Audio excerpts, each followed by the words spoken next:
What's going on, everybody, and welcome back to Comic Breakdown. In this video, we are jumping into The Flash. This is the 1 Minute War special. As we dive into this one-shot, a lot can happen in 60 seconds. As this 1 minute war is raging on, we are getting a little bit of a further insight into the alien speedster race, how they were able to connect themselves to the Speed Force, and what implications does this have for all of our speedsters. But more than that, not only are we getting Avery thrown into this comic, we get to see Jai as a much older individual, which means this 1 minute war, this war with the Fraction, it appears to be something that is going to be taking place in the future as well. We're also going to get a visit from an old friend that we have seen recently in comics, that individual being none other than Gold Beetle. So make sure you guys have subscribed to the channel, make sure that you like this video, and with that being said, let's dive into this breakdown. Alright guys, so as we jump into this issue, we're gonna get 3 different stories. DC has really been loving the anthology take on everything. In fact, I think every comic that we're covering today is some type of anthology. But this first story, it is diving us into the Fraction, where they began, how they came to be the superpower that they are, and what inevitably led them to Earth. At one point in time, their world was full of life. You could even go as far to say that they were one with the planet, stewards of all that existed around them, living in harmony with the natural world around them. This was a true utopia, and it was all ruled by the Empress, a superior being born from 1,000 generations of refined genetics, beloved by all, destined for greatness. She was bred to lead them into a victorious future. Eventually, they discovered a new power source, and an invisible energy to most. But once it was harnessed, it allowed their civilization to leap forward millennia within the span of a single year. They created their machine, something that could pierce both space and time. It could harness this energy connected to all of it. All they needed was a guinea pig. That is where we have the narrator, the captain of the Empress's guard, going by the name of Vel Anthro. They pressed that button, and that is when everything changed. His body filled with electricity. The device that he wore, it harnessed it. As one of the scientists come up to him, we see that he accidentally sliced him in half, having this super speed now. The armor on his chest is what harnesses it and allows him to be a speedster. With everybody pleased with these results, they made more of these artificial conduit harnesses. Men and women of the Fraction, they were put to work.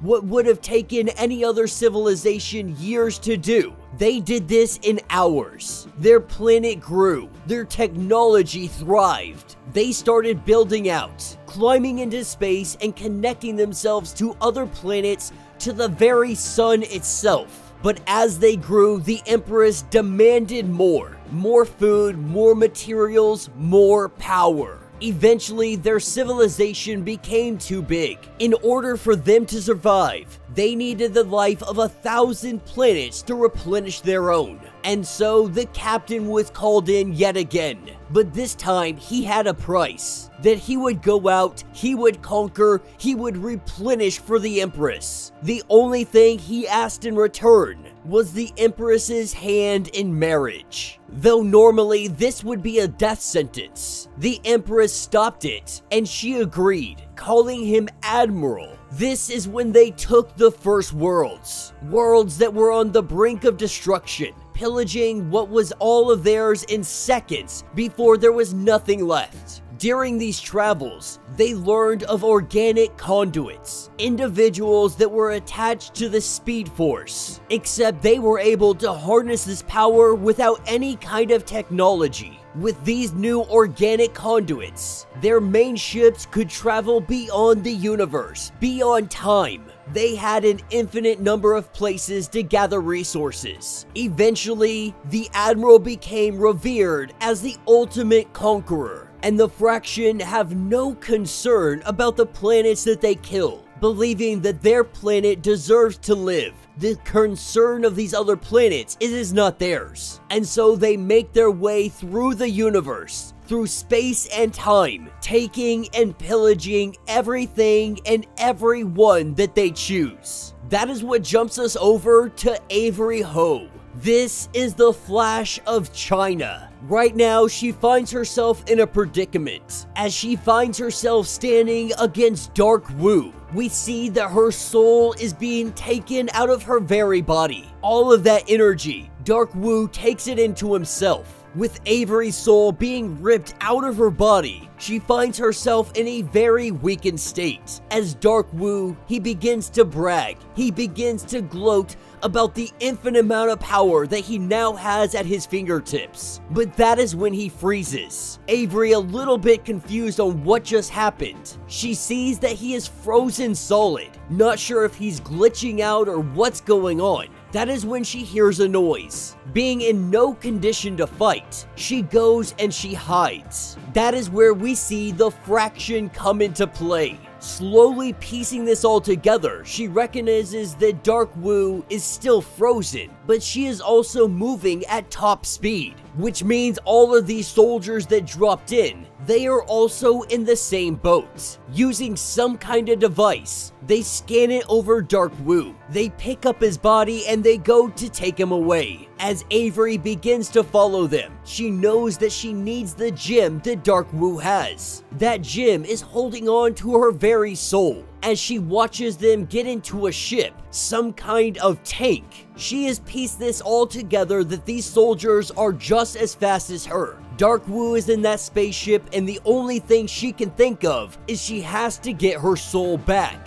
And so she goes in on him. She has to do something stupid. Landing on the top of their vehicle, they see this and they try shaking her off. It doesn't work at first. With Avery trying to phase through the tank, she learns that she is unable to do so. Her biggest concern is that she does not find an opening. At some point, that gem, it is going to be activated. That is where we have a giant explosion coming out of this vehicle. Smoke coming and piling out of it. That gives Avery the opportunity to drop in on him. The soldiers are so focused on Dark Wu that she is able to come in from behind them, shatter that gem, take in her soul yet again. She grabs Dark Wu and she gets out of here, because Dark Wu may be her enemy, but whoever these people are, they don't care about any of that. As she looks around and sees that everybody is still frozen in place, now she's ready to go find out exactly what is going on.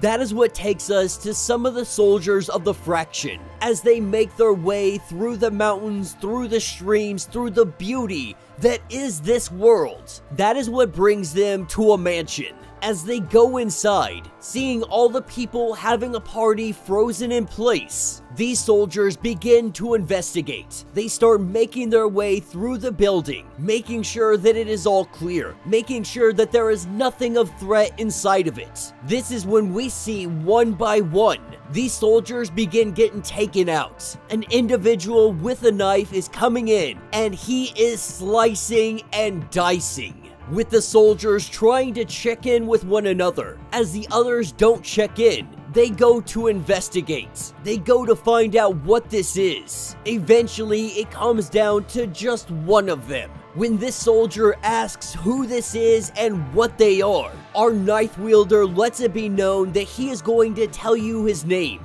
That way, you can go back and tell all of your friends. He wants them to know who is going to stop them. He wants them to know who is going to be their end.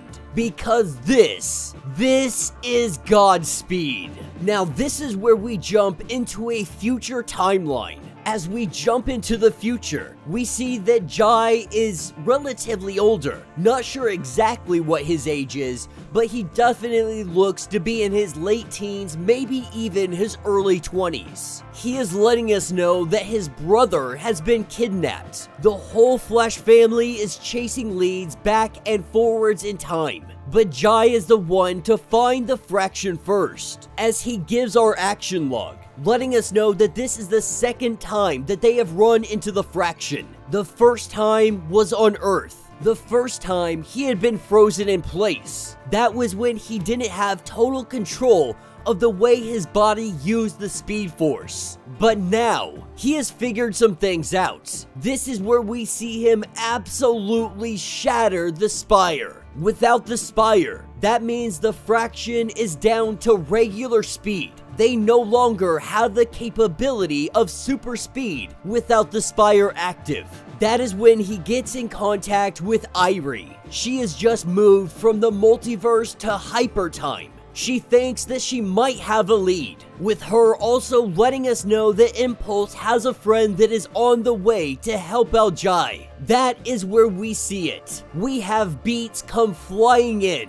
The Tiara of Time, the Princess of Paradox, the girl that puts the hyper in hyper time. This is none other than Gold Beetle. Jai's heartbeat, it instantly begins to pound faster, because if this is a dream, it's not one that he wants to wake up from. As Gold Beetle jumps into action helping him out, he recognizes that this is Lily. As we are finally getting a first name for Gold Beetle, we're learning that the two of them actually have history. She knows who Jai is. She says that this is Jai from the Nexus Fair. He wasn't sure if she was going to remember who he was. The last time that they had seen one another, she was there one moment and then disappeared. But Lily, she wastes no time going in and she kisses him, letting him know that she very much remembers him. She remembers thinking that she should have kissed him then, telling herself that if she ever got the opportunity again, she would definitely kiss him. But they still are in the middle of a battle, so Jai goes to fill her in on what they are dealing with, letting her know that this is the fraction, that they siphon the Speed Force in order to move at super speeds and take over planets, with Gold Beetle saying that she is more than willing to help. And also, now that she has found him again, now that the two of them are back together, she really wants to see this relationship blossom. And so there is no way she is going to let him out of her sight. Also saying that it is pretty obvious that he likes her as well. And so the two of them, they gear up, they head out, and they go fight the fraction together. And that will be the end of this issue.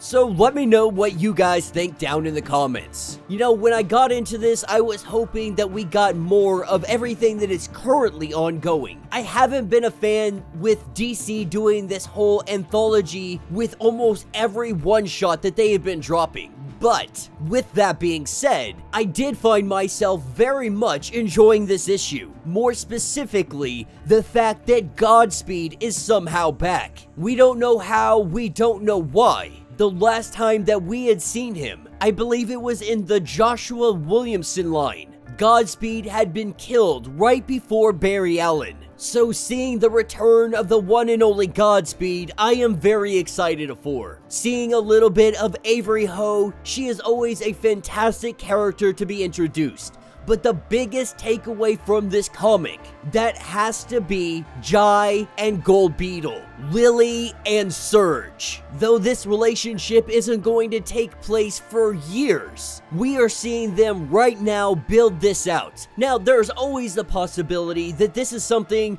that could just disappear. This is something that could just be a future iteration that may not necessarily come to fruition. But based off of what I have seen so far, these two together, they seem like a real dynamic duo. I would love to get more stories of this and see where that relationship could go. One of the other more important things is that we have seen Hyper Time used so much more, and it seems that we're not letting that go, that we're gonna keep introducing Hyper Time and it's going to be a very significant part of the DC landscape as we move forward. But let me know what you guys think. Let me know your thoughts. Let me know your theories. If you would like to get completely caught up on everything going on with The Flash, be sure to check out the link in my description as well as the top of this video. It is going to get you completely caught up on everything going on with this series. If you would like to support the channel, you can always do so by joining the channel membership. Much like Patreon having 5 different tiers,